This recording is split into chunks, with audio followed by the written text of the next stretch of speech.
তো বন্ধুরা, বলো তো কোন গাছে শুধুমাত্র একবারই ফল হয়, আর ফল হওয়ার পরে কিন্তু সেই গাছটা আর কোনো আমাদের কাজেই লাগে না? বলো বলো কোন গাছ? আমাদের বাড়ির পেছনে এই বর্ষাকালে জলকাদা পেরিয়ে আমি আর মা যাচ্ছিলাম সেই গাছের সেই ফলটা পাড়তে। হ্যাঁ, সেটা হলো কলা গাছ।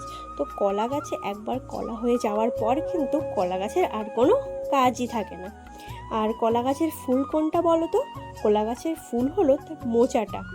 ওই যে এক কাঁদি কলা, আর এই কলাটা পাড়তেই কিন্তু আমি আর মা জলকাদা পেরিয়ে পেরিয়ে চলে এসেছি। মা কাটছে, তারপরে এই যে দেখো কত সুন্দর পেকেও গেছে। তারপরে আর কি, এরপর তো কলা গাছটাকে কেটে পরিষ্কার করতে হবে, তাই না? কারণ এরপরে তো কলা গাছটা কোনো কাজেই লাগবে না। তারপরে এই যে মা কলা গাছটা কেটে পরিষ্কার করে দিচ্ছে, আর এই দিকে দেখো আরেকটা কলা গাছ যাতে পোকা লেগে গেছে, সেখানেও কিন্তু কলা আছে কিন্তু পোকা লেগে গাছটা একেবারে নুয়ে পড়ে গেছে।